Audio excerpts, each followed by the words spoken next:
Hi, I'm Katie. Hi, I'm Alini. And welcome to Tea with Friends. Cheers. Disclaimer. This is just two girls talking about their own ideas. This is just what we think. We Right. know nothing. Oh, okay. Alini, we know how we start things off. Yes, we do. What are you drinking today, Katie? Okay, I am drinking Phil's. I'm coffee. sorry. I couldn't do tea today. This is Silk and Splendor. Katie needed some caffeine today. I did. Yeah. This is Silk and Splendor, light sweet, light oat milk. Love that. And you? So I'm drinking Throat Coat because I've had the house to myself this weekend. So when I have the house to myself, as I said in a previous episode, I like to blast my music and sing and dance at the top of my lungs. And so that's what I was doing yesterday while I was cleaning. And I didn't do it this morning, but I woke up this morning with my music trying to sing. And I was like, ooh, she's Ow. scratchy. So we got some Throat Coat going. And in my new mug, for all of our Gilmore Girls fans, it says, "Oi with the poodles already." That's, I don't know. So Lorelai and Rory have this random conversation where they're like, these are just weird words. Can you imagine them in a sentence? So they start saying it, "Oi with the poodles already." And at one point they go over to Emily's house for dinner, for Friday night dinner, of course. Yes. I think they're fighting in that episode. I don't remember it, but it's one of my favorite quotes because it's one of the things I just say like in my head or under my breath, like, "Oi with the poodles already." That, and I don't like it. I like that. So recap of the week. Katie, Okay, tell us about your week. before we recap the week, I have some corrections corners. Ooh, correction corners. Okay, people, we don't know what we're doing. I know the video last week with the audio wasn't synced I wasn't up. gonna say anything. No, believe me, I watched it. It bothers me too. Okay, How many people commented on that? just my student. She had to turn it off because she couldn't watch it because the audio is so messed up. It And wasn't I was that like, bad. And after a certain point, it comes back to normal. hang on. Yeah, these headphones. Anyways, so the reason it's like that is because it lines up, but it doesn't stay lined up the whole time, which I do not understand. Like in the beginning, we clap, we do the thing. I line it up with the video and the audio, and then I save that as a separate file. So when I edit it, they're already clicked together. And if you have any helpful suggestions, I'm sorry. I'm also sorry that last week we didn't have a video for Alini's dating advice. The video turned And- off halfway through, so Yeah. we nixed it, which is, you know what, it's fine, because you actually have to listen, and you don't get to see me be super awkward about talking about my dating life, or at least part of it. I mean, that was, I don't think you're awkward about it. well, thanks, friend. I appreciate that. So yeah, that's my corrections corner. I'm sorry. Hopefully this week will be better. I'm going to watch some YouTube gonna be videos. fantastic. I don't know. And then my week this week was very busy, and it's still busy. And Yeah, you've so got I a lot feel going like on TikTok, have you heard the song where it's like, say Geronimo, say Garak, like blah, blah, blah, blah, like they say it then like in a goofy way? Oh, yeah. Okay, that's what I feel like people's or what I'm producing this week. I feel like it comes off like, say Geronimo, but then like how I'm actually doing is like, say blah, blah, blah, blah, blah. Like in the process of me doing it, I'm like, blah, blah, blah, blah, blah, but then like the finished product is like fine. This week I was on a cleanse. Oh yeah. I'm doing a 9-day cleanse, and it's the Beyond cleanse, and it's fantastic. I feel so great. I've already dropped some weight, which is fantastic. And it's launching me into a lifestyle, and I'm just trying to be healthy and feel good good in my own skin. So Yeah. I decided to do that. I've been doing that with Beth. Shout out to Beth if you're listening. She's a gem. She and I did this together with a bunch of other women in our women's group a couple years ago. So I reached out to her if she still had that info, and she did, and we did it together, and it's been great. The accountability and like holding each other, not accountable, but just like the camaraderie of it all has been fantastic. So you're not doing it by yourself. Okay, but that's just one thing. The thing I really want to talk about. The first thing is, so Disneyland announced that it will be opening at the end of April. And the way it works is you have to buy a ticket and make a reservation. Okay. And so on April 12th, anybody that already had purchased tickets that they didn't get to use because of COVID, they extended the expiration date, and those people were allowed to make reservations first. Okay. Which I think is totally valid. Of course. And then on April 15th, they allowed you to buy tickets and make reservations. And Katie, about a week ago, they also announced that on June 4th, Avengers Campus at Disney's California Adventure will be opening. I texted my brother, and I texted my cousin Rodolfo, who's coming tonight. Yeah. And I was like, we need to go opening day if we can. And we all got tickets. This 5 of us plus Rodolfo's son Lucas. The 6 of us are going to be going to Disneyland. So excited. Yes. So June 4th and 5th, I will be going to Disneyland with my brother, who I haven't been to Disneyland with Probably since we we were kids. kids. Yeah. Rodolfo and I have gone as adults recently a couple times. You know what's the most exciting part about going to Avengers Campus on June 4th? What? Oh, May the 4th be No, that's May. So that has nothing to do with Avengers either. No, so. that's Star Wars. But not just that I get to go when it's opening day, so it's going to be all the bells and whistles. Yeah. But the fact that I'm going to be there with other Marvel nerds. Yeah. Because, like, the people that are going to be at Disney. I mean, there's going to be a few that are like, oh, I didn't even know this was happening. But then there's going to be the rest of us that are like, I'm already planning my outfit. I'm so excited. So anyway, I get to go to Disneyland. And, we're going California Adventure. We did the 2-day one park tickets. Oh, fun. So Friday we'll go to Disney's California Adventure, and then Saturday we'll spend the day at Disneyland. I'm very jealous. I'm so excited. And it's 25% capacity, so it'll be great. Like there's no lines. I don't think lines will be a there'll thing. still be some, of course, for the big stuff, but not as bad. No, it's not going to be like a 2-hour wait for Space Mountain. Yeah. So anyway, and it's Lucas's first time going with his dad, and my first time going with Lucas. That's and so cute. he's I consider him a nephew, even though he's my cousin who's not even related to me's son. Right. Anyway, let's just get into it. So, faith journeys. Do you have any little music thing for that? Ooh, faith journeys. Katie, you were raised Catholic. So, yeah, I was baptized as an infant. Do you know your baptismal birthday? Yeah. Oh, yeah. It's on my phone. It's on your calendar. Yeah. Do you know what my baptismal birthday is? My birthday. It's your birthday. So I'll never forget it now. Yes, and I love that. You know what's one thing I love that if I ever have kids I want to do? Deepu and Beth with their kids, they celebrate every year their baptismal birthday. They invite the godparents over, they have a cake, and it's just the godparents and the family. I think it's important. I think it's so important. I think our baptism is so your birthday in the church. Exactly. And so if I ever have kids, I'm going to do that with my kids. Yeah, I think that's awesome. At least until they decide they don't want to anymore, and that's fine. If they ever do, hopefully they don't. Okay, so for me, I always knew there was a God because I was told there was a God. But there was a certain point in my life where I started to believe in God. What was that point for you? Where you were like, no, I'm not just believing this because I was told this. I'm believing this because I have faith. Okay, so I think that was probably when I went to DYR the summer between freshman and sophomore year of high school. What was the theme of that DYR? Walk by faith. Okay. I've had arguments with a lot of people over what year it was because other people remember more than I do. Sure. So it's either 2011 or 2012. Cool. The last one I went was 2010. Anyway, back to your faith story. So you went to DYR. What point at DYR? Do you remember? Or was it just like overall feeling? It was just an overall feeling. I think it was by the end. And then went through high school. Yeah. I was part of campus ministry and confirmation and did all the things. But I think as an adult, it really flourished at the 2019 DYR. Was a big faith turning point for me at adoration. I'd never done adoration. Well, I guess I did adoration when I was in high school, but I didn't really remember it. Awesome. So yeah, that was the turning point. That's amazing. I remember my turning point. Yeah. Vividly. Oh. I was at Camp Hammer. And in 6th grade, all of my friends were talking about this camp they're going to. I'm like, well, I want to go. FOMO. Yeah. I'm just thinking this is a sleepaway camp. I've never done a sleepaway camp. My parents agree to it. They're all for it. I love my parents. They're just like, cool, you want to go away for a week? I guess that's fine. Yeah. And so I went or before I got my packing list, right? They give you a packing list. And at the bottom of the packing list, it says Bible. Oh. And I was like, oh, this is that kind of camp. Yeah. Okay, cool. Whatever. Yeah. I'm Catholic. Cool. At this point, I don't really understand the difference between denominations, Protestant versus Catholic. I don't know anything. But I get to Camp Hammer, and they're a Christian camp. I did Bible study for the first time. And as we're doing this, I was like, wait, these are kids that are excited about God, faith, and talking about it. And I'm like, that's not, for me, religion was what we did. We learned about it in religion class, and we went to mass, and that was it. There was none of this.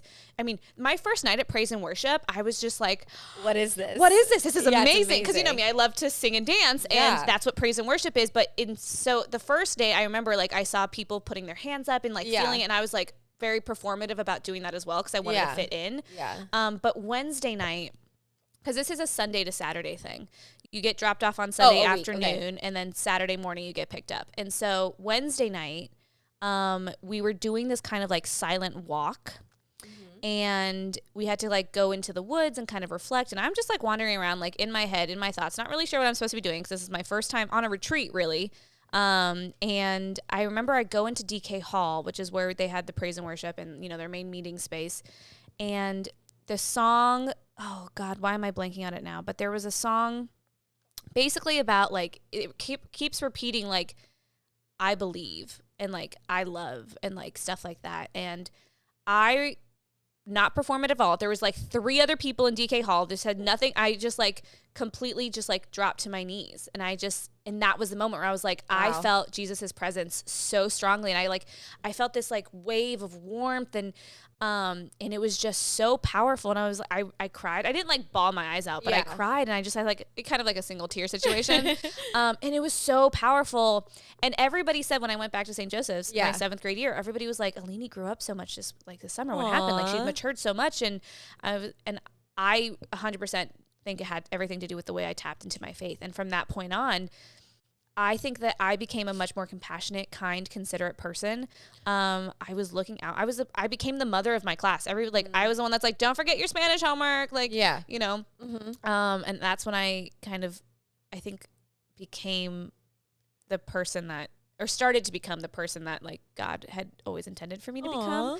And it was amazing. And my favorite part about that is that when I started doing confirmation at St. Simon, we take them to Camp Hammer. It's where we have our confirmation retreat. And so I got to stand in DK Hall. I got to go and stand at the spot that I fell to my knees and tell my youth, like, this is where I felt Jesus's presence. And that's what I hope for you guys this weekend, right? Kind of thing. But yeah, so that was my defining moment. And from that, and it was hard though, because again, it was a Christian camp. So in my head, part of my faith journey was how to reconcile Catholicism and Christianity. Because at this point I hadn't seen Catholics on fire. I'd seen Catholics being very traditional, and I'm a joyful person.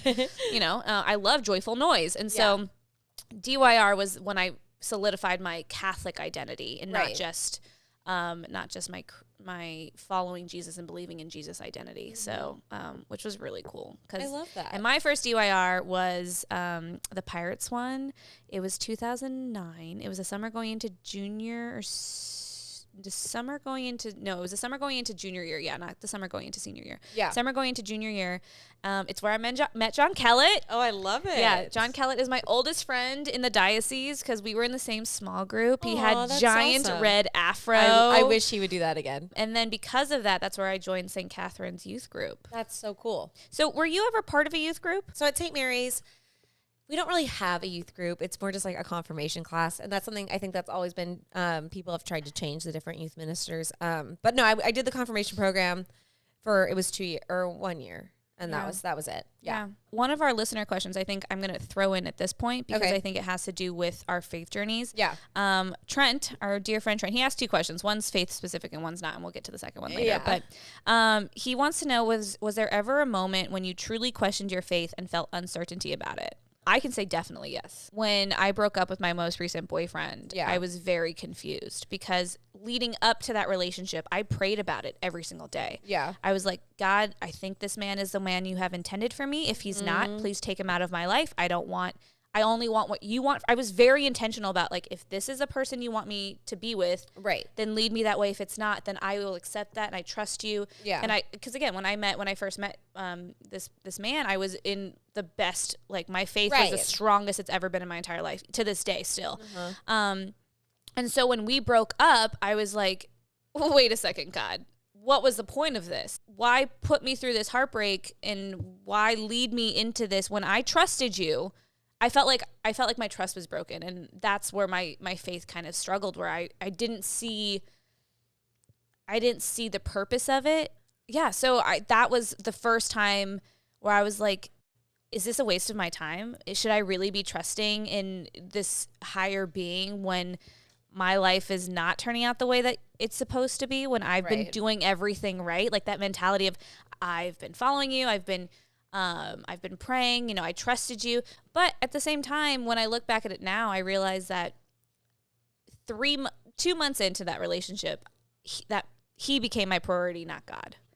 And I think that's very telling to me, is that I needed to learn how to keep God a priority in my life and not let a man that, even if it's a godly man and a man that is on the same page with me as far as faith and wanting to have a life of faith, become my priority over my relationship with God. And I think that's probably why the Lord led me into this relationship, because I needed to learn that so that in the future, when I do meet, if I meet the man that I'm supposed to be with, then I can keep him a priority. Also, I think another thing that I learned was that I think God wanted me to learn was if I'm called to singleness, I can still have a joy-filled life.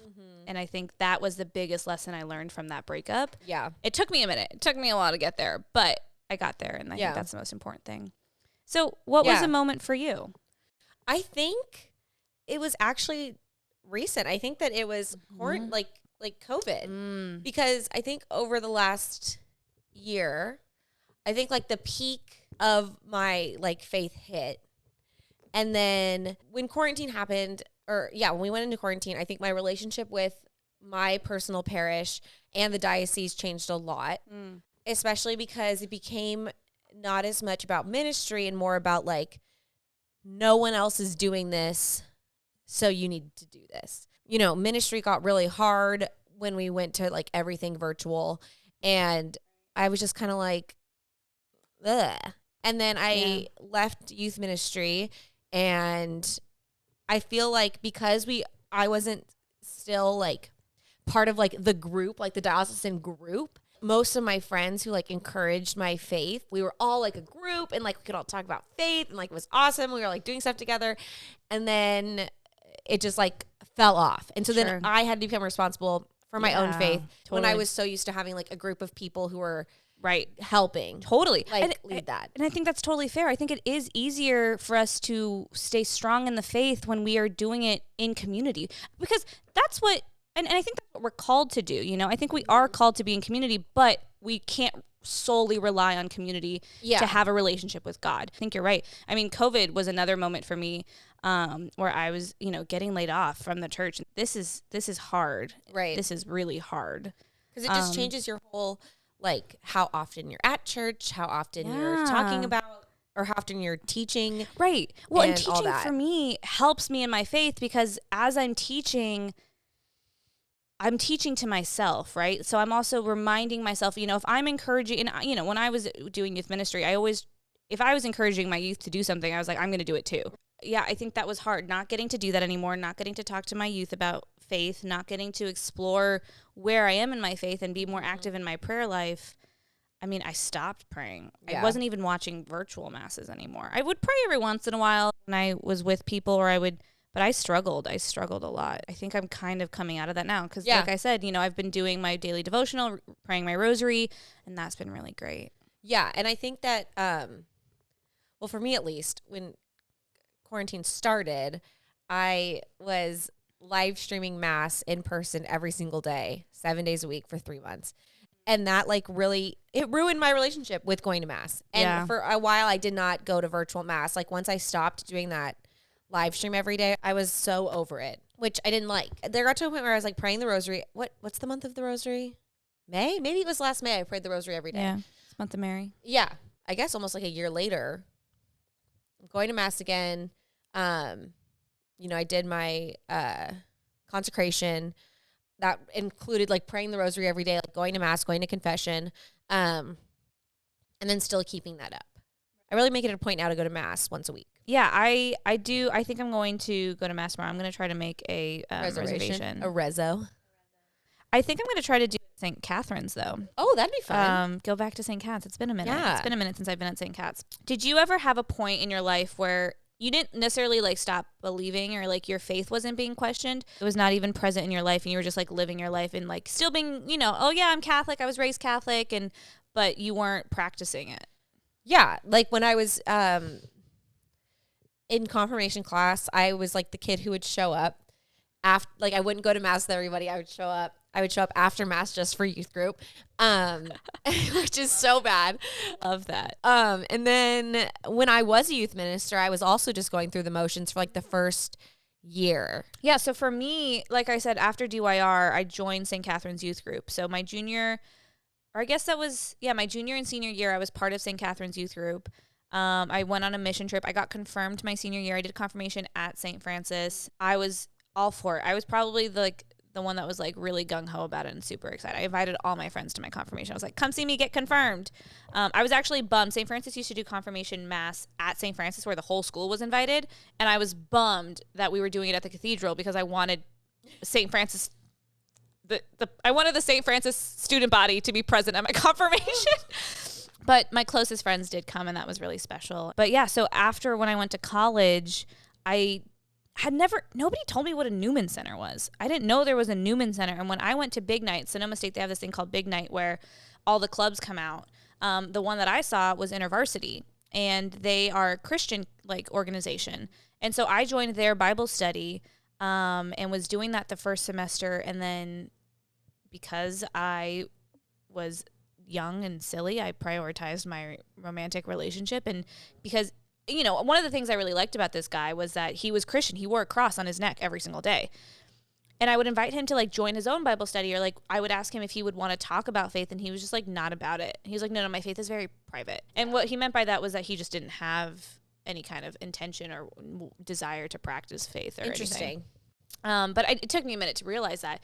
So because of that, whenever there was opportunities for me to do stuff with InterVarsity, because he wasn't doing it and didn't want to come with me, I would just be like, oh no, not this time, next time. Again, doing it in community. Exactly. I wanted to do it in community, and I wanted I didn't realize at the time, but to me it's important that my partner is included in that. He doesn't have to be as included as I am, maybe, but go with you. But I want to feel like we're in it together. And I mean, the same thing happened with my most recent relationship. We met at a Catholic retreat. When I tried to get him to come to stuff, he wouldn't come, and that was difficult for me as well. In college, after my freshman year, I kind of just stopped living the faith. And then junior year, when I turned 21, then I just went ham to the wall and was really not living a Catholic lifestyle.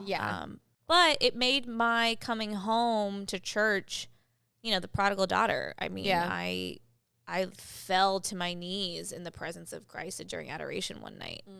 I think probably my first UIR as an adult, I just let go of so much. Yeah. Or maybe it was LA Congress. I think it was LA Congress, actually. I had the best reconciliation at LA Congress a couple years ago. It was right after the Mass on the last day. Yeah. And the priest who was presiding was like, why, if you haven't gone to you haven't gone to confession, my only question for you is why not? Because look around this room. Look how many priests are here. He's like, you don't have to just stop by the reconciliation hallway to go to reconciliation. If you see a priest on the side of the road, stop on the side of the road. He didn't say side of the road. He said just around. At the conference, stop him and ask him for if he will hear your confession. Yeah. And so I did. I told Deepu, I think it was Deepu, maybe it was AJ. I was like, I think I'm going to go to reconciliation. And they're both very similar in personality. We're like, okay, go. So I can't remember which one it was, but that reminds me of Deepu. Exactly. So Deepu would have been like, okay, go. And AJ would have been like, okay, go. That's just what she would say too. So anyway, so I found just a random one. I was trying to find one. He was talking to somebody else already. And so I was like, okay, well, he's already listening to somebody's confession. So it's not going to be that much of a hassle for me to ask him, which is the wrong mentality. Yeah. Priests rarely are oh, okay, fine. Yeah. Especially at a conference. Yeah. Especially after the presiding priest was the archbishop was like, that. do it. And so they know it's coming. So anyway, he was so wonderful about it. I let go of so much shame, so much fear of being worthy of God's love. Yeah. And it was,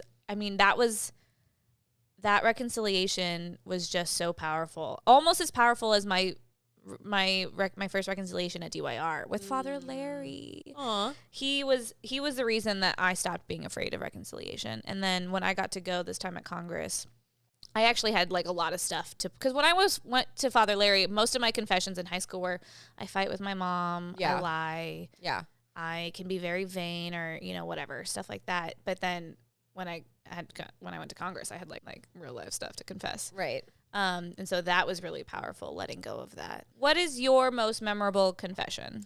I think it was when we went to the yeah. What was it called? When we went to the Legionary's house. It was with Father Jay. And yes. He was that was a good confession too. Yeah, he was my spiritual director at the time, and I wasn't sure if I wanted to go to reconciliation. It was the first time I had been in years, at least a year. Yeah. And it just felt really good. And Father Jay's so he's just so great. He's so relatable. Yes, he's so casual about it. Yes. In the best way possible, where it's cool, let's talk about it. It's a conversation. It's not oh, well. It wasn't just a one-way thing where I confess and read the script back to me, and then it was contrition and bye. And he really takes the time to build you up. I mean, he talked about, what we're called to as women and the power that we have as He women. is all about the feminine energy. Yes, feminine energy. Yes. Exactly. He's all about like, he's so about like nurturing feminine power. Exactly. I need to reach that's out why to him. he's so awesome. I do too. 'Cause He became was, my spiritual director too, but then I haven't talked to him in forever. He was the best. I've only had one spiritual director. Right, me too. But shout out to Robbie for hooking us up, because I texted Robbie and I was like, I think I want a spiritual director. And he was like, great. And he like sent me a list, and I was like, and then I kind of reached out, and Father Jay just happened to be the perfect fit. And I remember, well, actually, his like claim to fame is like writing on cardboard. So like we'd meet like in the morning at St. Thomas of Canterbury, and he'd like walk in with like his cardboard, and he like sometimes like made cookies and like he never made me cookies. Okay, Father Justin. It's just so fun. I met Father Justin when I went to Echoes of Worth. And he was Father Justin. Yes, so when you're telling me about Father Jay, I didn't know it was the same person. I think you showed me a picture of him or something on the website. That's Father Justin. And that was really cool. And then I love his laugh. I love Father Justin's laugh. But yeah, I just love the way he builds. Remember, he was the one that I was talking to him about my feelings of like insecurity about being a lot. And he was like, you are a lot. But that's not a bad thing. That's something... Like, you need to be a lot. Like, God made you to be a lot for a reason. And he's like, yes, you're dramatic, but dramatic isn't bad. He's like, I don't know when telling someone they're dramatic became a negative thing. It's who you are, and that's exactly what makes you beautiful. And I was like, oh, I love you. Yeah. Cool. Well, let's transition into some of these faith questions. Yes, I love questioning and forcing myself to like explain my beliefs. How does faith play a role in your everyday life? I teach religion, pray every day. I feel like my day is more like a conversation with God. A big Mother Mary person. So I love Mama Mary. Yeah. Recently I've been before a couple weeks ago, none. It wasn't. I think I'd pray before meal with you, or pray when I was. If somebody else asked me to pray, or somebody else mentioned they'd be praying for me, I'd be like, oh yeah, I should pray too. So I'll pray. Right. I'll pray. But as far as everyday life, it just wasn't happening. But now with my daily devotional and my praying the rosary every night, I'm a little bit more intentional throughout my day about trying to see things that like God wants me to see. How often do you go to church, and why? Why do I go to church? I go to church once a week. Sometimes more if we have a school mass, but I love receiving the Eucharist and the music and the community and all of it. Yeah, same. I love being at church, and I want to go back more frequently because, like I said, I haven't been going very much. Yeah. The first time I went was Easter Vigil after I got laid off. I really like going alone.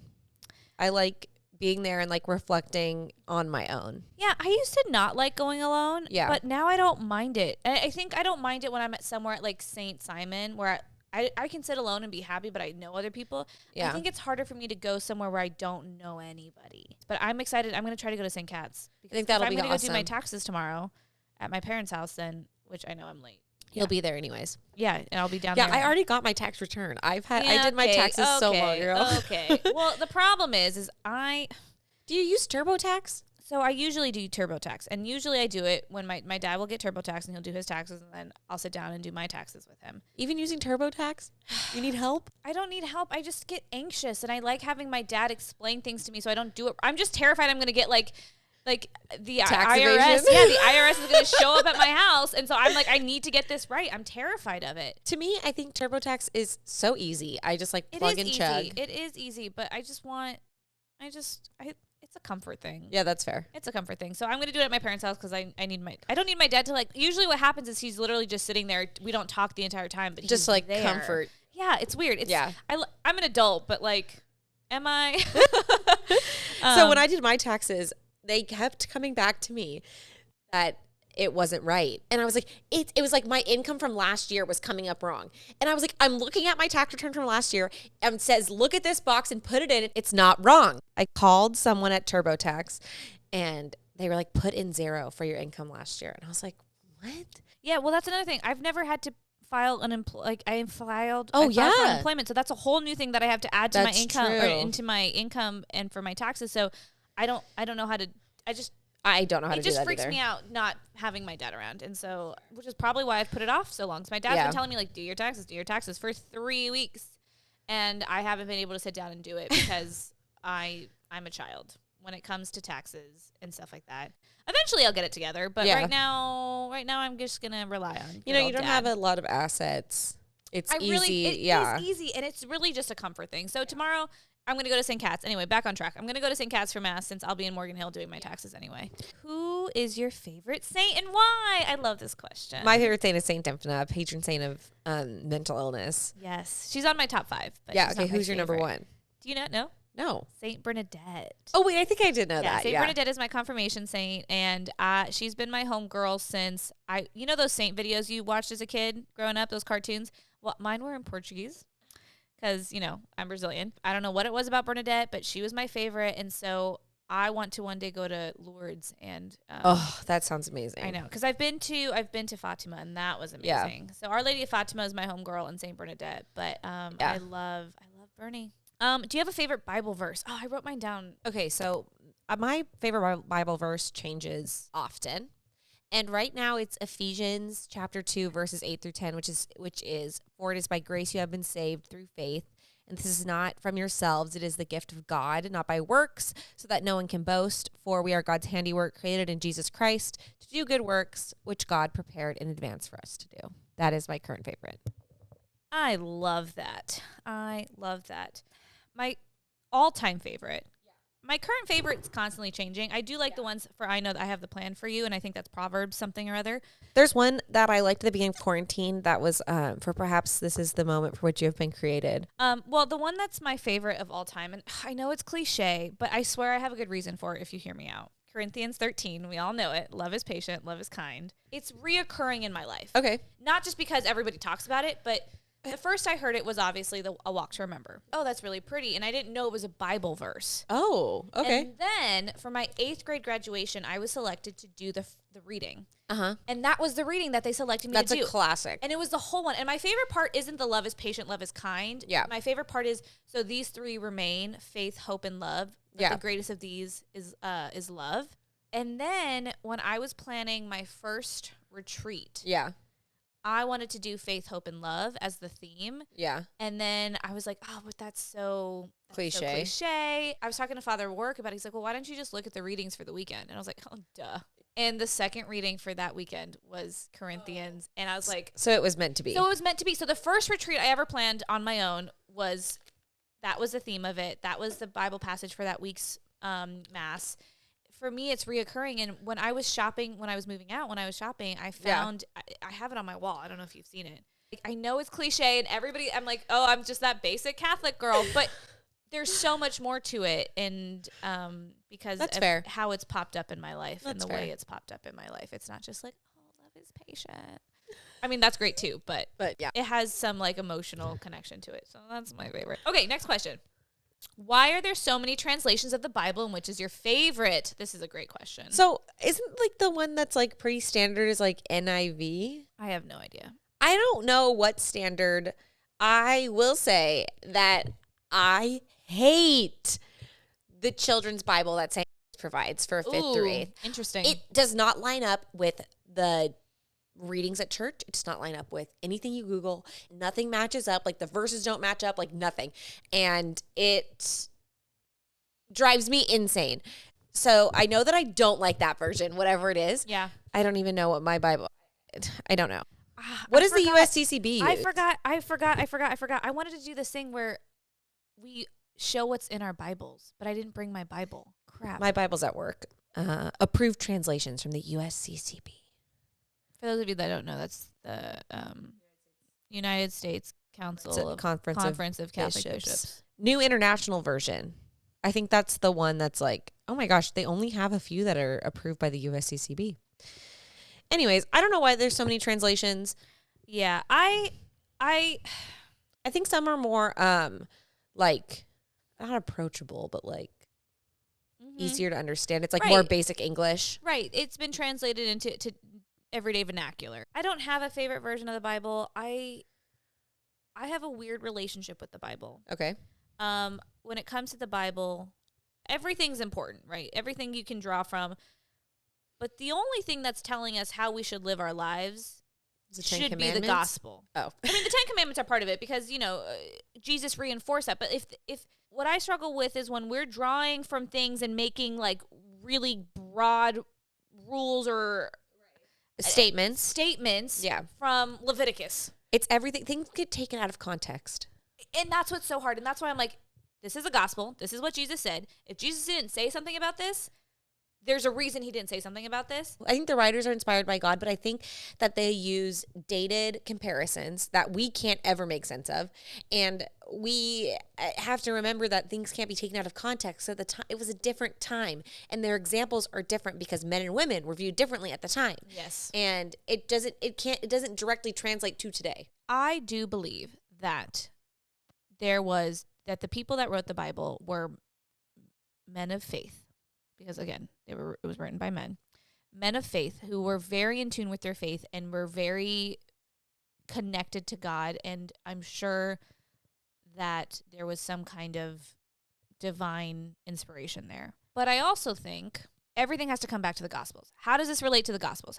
Because when Jesus is preaching one thing and then other people are saying like, well, this is what Jesus meant, that's problematic to me. I'm like, no. What Jesus meant is what he said. And I think that's why I don't have a favorite Bible, because I've struggled with it. I've struggled with the Bible probably because I've seen the Bible used as a way to harm other people. I think a lot of stuff gets taken out of context when people try to use Bible verses to defend beliefs. Right. And that's just what I think. I think if I'm going to answer what my favorite Bible is, it's the one that like has room for notes and annotating. Oh, yeah. I think that's, or, it's like a journal Bible, because then the Bible becomes a prayer. It's part of your prayer life. And Absolutely. It's not just. So that's what I got for my confirmation candidate that's getting confirmed. I got him, it's called like a Bible for Young Men, and it's like a journal Bible. Yeah, see, I think that stuff's really cool. I like this. How do you picture God and heaven? I picture God as Father Time, white man with a beard in the sky. Interesting. And heaven, to me, like heaven is like clouds in the sky. I do think I used to see God as a white man, but then in the past 10 years, I see God as like an aura. Again, growing up, I pictured Jesus, as blue-eyed, white, but now I very much picture Jesus as a Middle Eastern man. So look at the things up there. Look at Jesus in the rosaries. That's how I picture him now. Oh, right. Yeah, the ones where, he's very much a tan man. Yeah. Yeah. Because I picture him the way he would be if he was growing up. That was like something I try to change with like the kids, is like I try to only show pictures of Jesus that are like actually what he would look like. Right. More historically accurate. Love that. Because Jesus was a real life Middle person. Eastern. Right. Yeah. Love it. I picture heaven as like a big banquet. Like Last Supper vibes, or no? No, not more like a wedding reception. Oh, yeah. That's what you meant by banquet. Right. Okay. Where like everybody's sitting around. You're just like, oh, hey, haven't seen you in a while. How are you? And like I kind of see them like floating around because, we don't have physical bodies. And I think that we come in and out of each other's heavens. I think my heaven, because again, I'm such a people-oriented person, I rarely think of the location and always think of just who's there. Who do I get to see? Who do I get to spend time with? And I get endless amount of time to just like pick people's. Well, I guess I don't have brains anymore, but like just. Yeah. See, I don't know what it's gonna be like. But then again, I also wonder, like, if you are in heaven, do you actually spend time with other people? Well, not only that, but like, do you actually just like? Because in my mind, it's like, oh, I want to talk and process like life, but I'm like, is that really what people would be doing in heaven? Do we used to have feelings? Like, do people like do? Well, it's your soul. Do the saints have feelings? Do you get to meet the saints? Well, yeah. The first saint, I'm gonna be like, where's Bernie? Where's Saint Bernadette? Where's my homegirl? I don't know. I don't get heaven. And after watching the movie Soul, did you ever watch that? I did. I picture it. Didn't we watch it together? I have no clue. Probably, but we might have. I picture like all the little. I picture like that now. Like when there's all the little like boopity boops like bopping around and like whatever. You can never fully understand heaven, right? No. And so what I don't understand is everything. Right. But also, what if you want to see someone who doesn't want to see you? But why would you? Because in heaven, you've let go of all that anger. But then if like you want to spend time with all these people, like and they want to do like their own things. Is there like different versions of people in like each person's heaven? Okay, so my question, a totally different tangent, but okay, so let's say you marry someone and then your spouse dies and then you marry somebody else and now you're all in heaven together. Hey, so grandma had, my dad's dad died when my dad was young, and then grandma got remarried to Grandpa Jack, and then Grandpa Jack died. So when grandma died, I was like, what's it going to be like with Grandpa Emmett and Grandpa Jack? And then with Grandpa Jack's first wife who died, like, what's that vibe like? They're all just hanging out having a milkshake. I think that in heaven there is no marriage. There is no, and I think that you see the people that you love in the way that you spent most time with them. So like I think that if I'm if I go to heaven, I'm going to see my grandfather as like an older man. But my mom might see him when he was like in his like 40s, right? Like a younger man. Okay, so then here's my question. Or do we even see each other? Are we just little blobs? And then so my question is, if we do get to see people's like bodies when you lose a child, do they age? Or are you just like at your most complete self, whether you aged or not? You're just your most complete self because it's just your soul. These are the questions that I don't know. So many. Well, I think heaven's one of those things that we'll never know until we experience it. Sitting or kneeling during and after communion. I am big on kneeling during the consecration. And if you can't, or it's like not the way the church goes, or like if my students are in the choir, you need to bow. Definitely have to bow. And I think that that's just respect, like the presence of Jesus is now here. After I receive communion, I usually stay standing. I don't usually kneel. But I think sitting when Christ is present, I'm not going to sit until he's back in the tabernacle. I 100% agree. And I think it's really hard when you go to something like a funeral where not everybody present knows what to do. And so it's very much like monkey see, monkey do. Right. So I went to a funeral a couple years ago for a friend of mine's dad who passed away, and I just was sitting somewhere towards like the middle-ish back. It was at St. Joseph's Coop, and so it's a long church. People would receive communion and then come and sit down, and then I stayed standing. And I'm literally the only person standing in like the 200 people that are at this funeral. And I'm waiting for Jesus to go into the tabernacle. And my friend was like, Eleni, sit down. I was like, no, Jesus is here. I'm not going to sit down. If everybody else wants to sit down, that's fine. But like, I can't sit down. Like, I can't bring myself to sit down. This is a great question. It's not on our list. But when you walk into the church and you know you're supposed to genuflect before you get into the pew, are you genuflecting to Jesus? Or are you genuflecting to the altar? Because in my mind, it's to Jesus in the tabernacle. Jesus. But so at St. And they, instead of having everybody genuflect, they have everybody go into their row and then stand. And as an entire class, they bow. But they bow to the altar.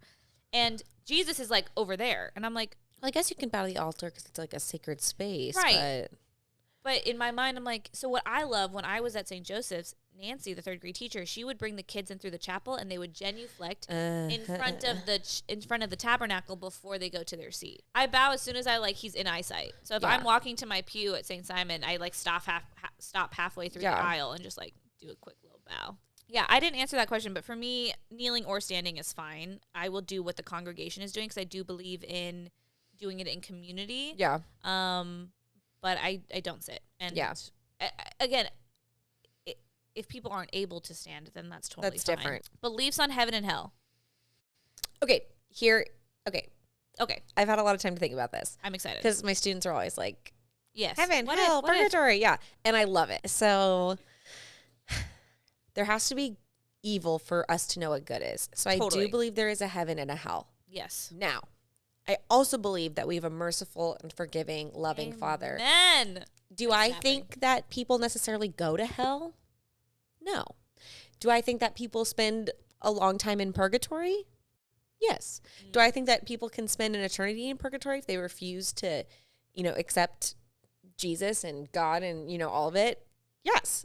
I don't think that we have a God who condemns.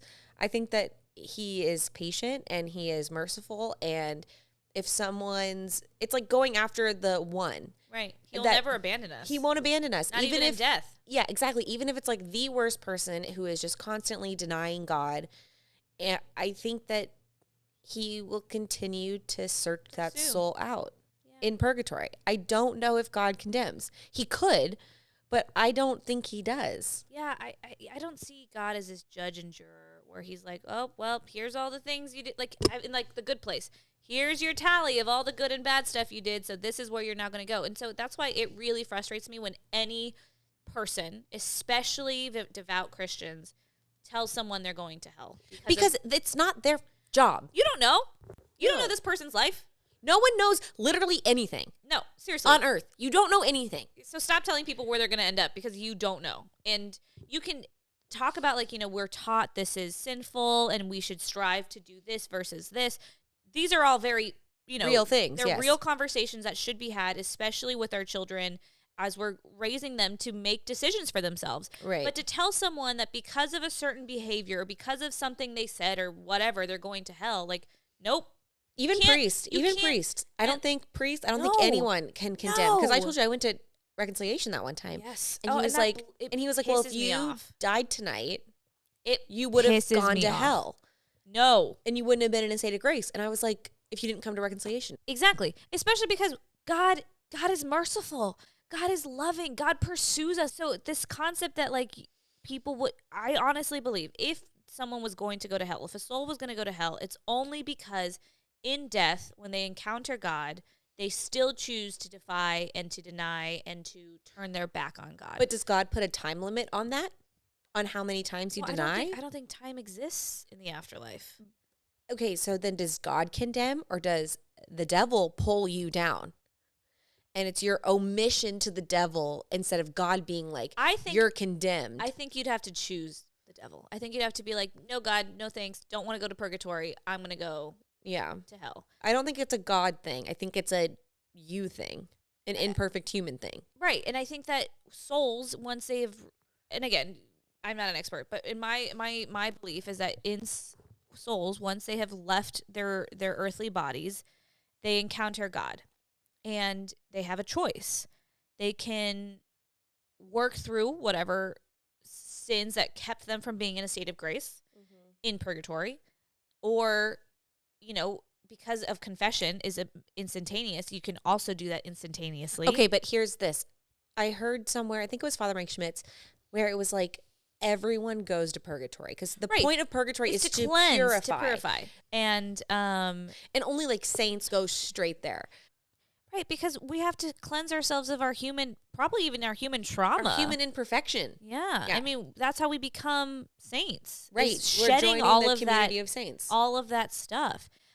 You know, earlier you're talking about how we talked about how do we picture heaven, and you know, I came across this interview. It was a Brazilian theologian, and she was doing an interview on one of the talk shows, kind of similar like Jay Leno or whatever. And she was talking about how it's interesting to her that hell is always depicted as fire, when fire is used to The Holy to Spirit. purify, and it's the Holy Spirit, right? So purgatory has fire, but she believes her vision of hell is that hell is like ice and cold, because when we're lonely, when we're sad, we feel cold and isolated. We don't like love and passion is hot and warm, and you know, and it comforts, right?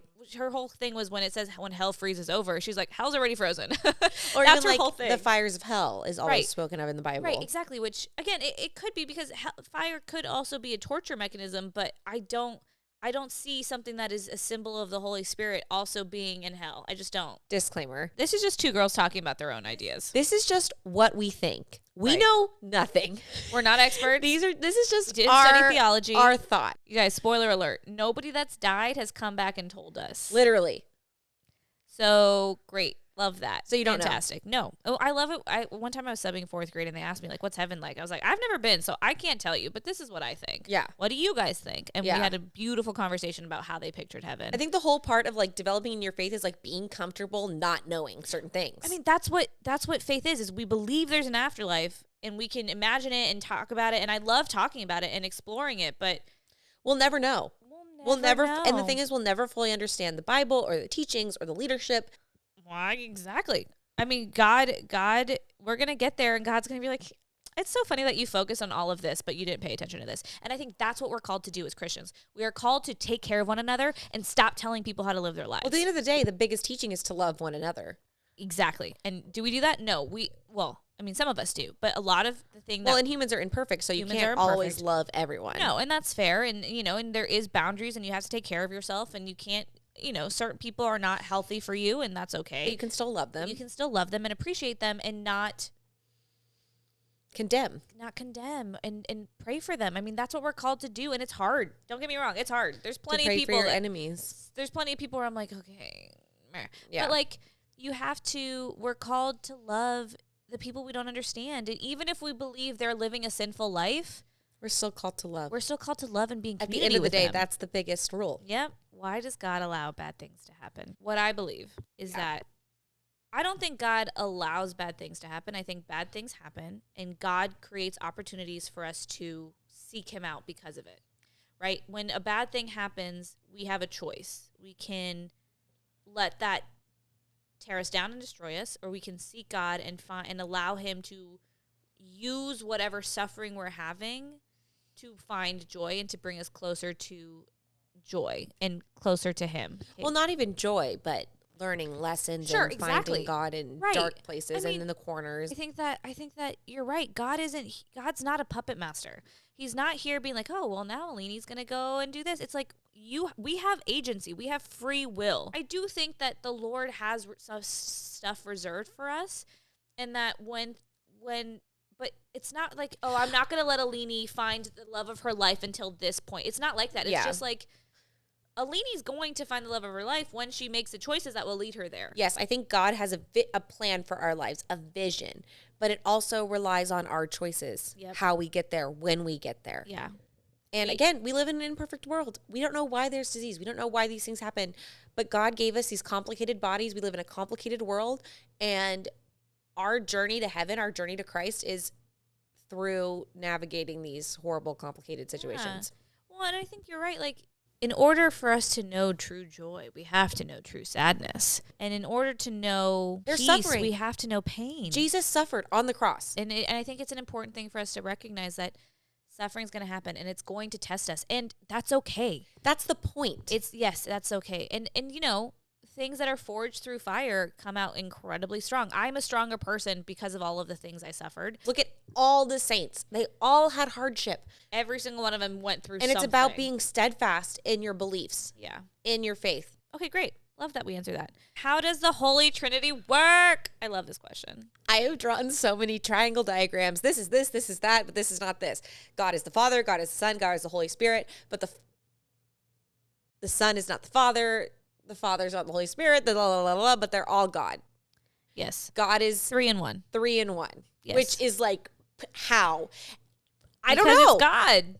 I don't know. That's We'll how. find out one day. We don't have to know. Maybe I'll ask him. Be like, God, explain the Holy Trinity to me. Literally, explain it to me. But you know what I feel like God's going to be, what God would say is, just have faith. I honestly think that, like, anytime you ask God a question, he'd be like, Just believe. believe. Go. What I say is like, you are all the 8th grade class, but Katie is not Alini and Alini's not Katie, but you are all the 8th grade class. oh. Like the Father's like not the that. Son is not the Holy Spirit, but like they're all God. It's not that great of a comparison, but it like kind of makes it a little more tangible. No, that's actually pretty good. Like we're all people, but Katie and Alini aren't each other. right. But we're all like Christianity people. is a whole thing, but Catholicism isn't Isn't Protestant. Protestant, but we're all children Christian. of Christ. How often should you go to confession? I've been told once a month. I've been told once a week, every time before you receive communion. You know what? Go to confession when you can, especially when it's on your heart. Yes. If anything, at any point you think I should go to confession, Go. That's when you should go. And you know, if you're like, well, I don't know when to go, Our Lady of Peace has it during every Mass. And, just a disclaimer, if you ever have a reconciliation experience that's not the best, try again. Priests are fallible. They're not perfect. Yes. I've had horrible reconciliation experiences twice, I can think of off the top of my head. And I've had one. you just have to talk to people around you. Yeah, you have to seek comfort and Just care. bounce ideas off another person. Like, this happened. Like, does this sound like messed up to you? And it's like, yeah, Yes. you need to go to, yeah. you need to go again. Yeah, Katie had that happen, and I told her, like, you need to go again because It that was stopped not, me. It stopped me from completing my consecration. yeah, which is so problematic and frustrating because that's not how it's supposed to go. It happens. I'm sorry if you're one of those people that has had a terrible reconciliation experience and it's kept you from wanting to go back. I sincerely apologize. If you want priest recommendations, hit me up because We have them. We have a few. Yes. Yeah. Okay. That concludes our faith conversation. An hour and a half into life. Do we want to answer some fun questions? Yes, we've had some fans give us some questions, so I'm excited. I'm really excited. So we teased earlier. Trent had 2 questions. So this is Trent, who's my little brother. I call him little bro since I don't have a little brother and he doesn't have a big sister, but now he does. That was a lot. Sorry.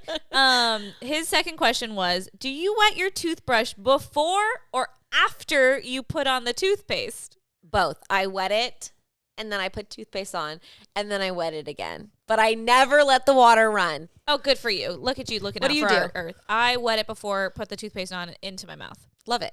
Yeah, I don't need more water. Sock, after sock, shoe, shoe. Sock, shoe, sock, shoe. that. Sock, shoe, shoe. Yeah, same.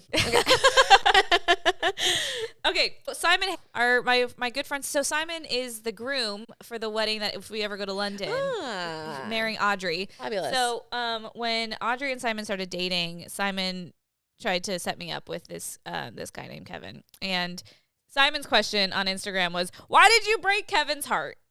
I did not break Kevin's heart. Kevin and I never even went on a date, really. I mean, we did. We went on one date, but like, I didn't break his heart. But I told Simon that if he wanted me to answer that question, he was going to have to listen. So, Simon, I hope you listen to this episode. We're going to end with this question. Okay. It's from one of my favorite people in the world. We all know he's my favorite one of my favorite people. Mr. Rabia, king of questions. What is your favorite memory of each other? A memory, a moment, a concrete experience of the other's total unrepeatability. Unrepeatability. Yeah, because, you know, as Robbie would say, every single person is completely their own person and they are unrepeatable. That's true. And you have to love them in that. And this is true. So that's what he wants to know. I don't know if we have to do like 3 of these, like a favorite memory, a moment, and a concrete experience. Are those 3 different things or is that all? I think that's 3 in 1. But do it. Alini clapping when the plane landed into LA. I'm going to start crying of laughter. It was a 45-minute flight, and we land, and Alini's sitting in between me and John Kelly, and she just starts clapping. This is Alini, and it was not a turbulent flight. There was nothing crazy about it, and Alini just claps. And she only won, loud and proud, which only makes me wonder what you're like after a flight to Brazil. Oh, gosh. I clap after every flight. Why? Okay, applause isn't about like, oh, you did a good job. It's just to show appreciation, right? And when airplanes were first a thing, when it wasn't just like, oh, I'm just hopping on a plane, whatever. When it was like an experience, like Pan Am was a thing, you would applaud after thanking them for their service. Can't you just say thank you? I do. As I walk out, I say, thank you very much. Have a great day. But I was like recording us landing and then just I start clapping. The applause. And that is an unrepeatable moment that I think sums up your entire life.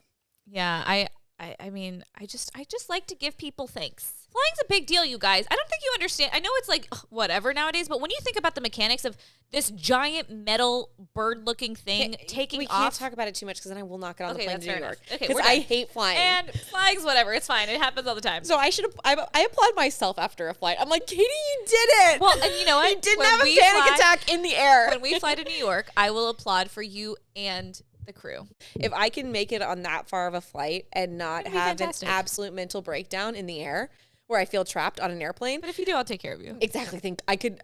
Whatever. Anyways. Okay.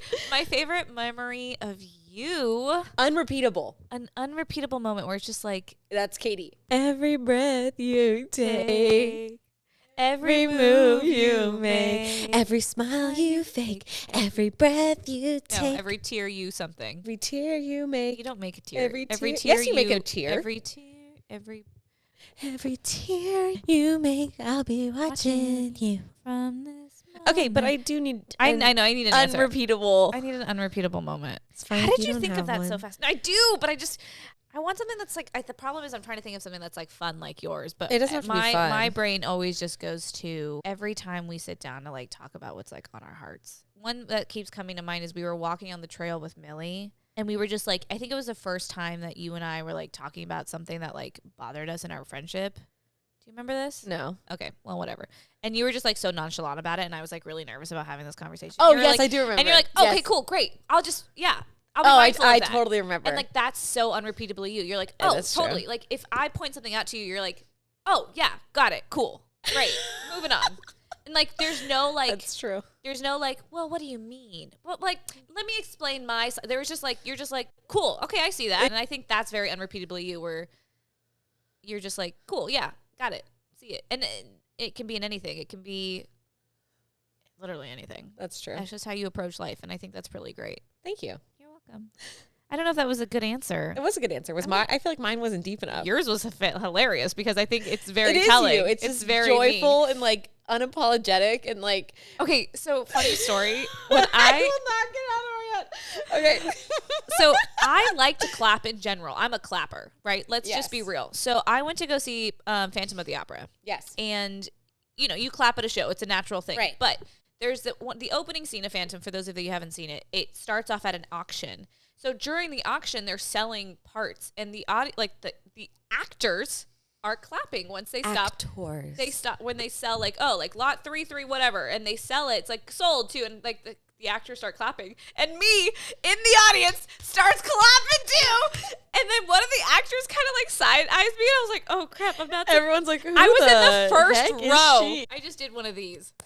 Oh, a golf clap. Yeah, it was a golf clap because that's what they were doing. They were doing a golf clap because that's what you do at an auction, apparently, when something's No, sold. I think it's what you do on stage when you're not trying to like overpower what's happening, but still clap. No, golf clap. Yes, I'm saying clapping at an auction. Oh, is absolutely, natural. yeah. But I was in the first row, so I felt like I was at the auction. I was immersed in this experience, and so that's just me, you guys. I clap. That's fair. Okay, I I like it. I clap at the end of mass, like after the last song. I clap. Okay, I think a lot of people do that. Yeah, I clap. I clap. Okay, friends, this has been great.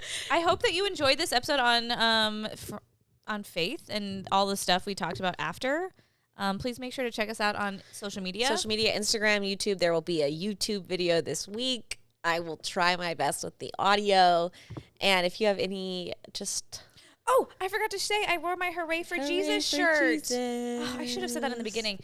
This is by Amanda Klutz. If you want to support Amanda Klutz, she's a single mother. She lost her husband to COVID. He was the Broadway actor, Nick Cordero. You should get them. They oftentimes you can get the ones that are going to charity. There's a whole bunch. Just go on there and check it out. I want one that says Hooray for Tea. There isn't one yet, but I want one that says Hooray for Tea because then we can wear it for tea with friends. But anyway, thanks, friends. Thanks, friends. See you next See you next Friday. time. Goodbye. Bye. I don't know why I keep doing a peace sign.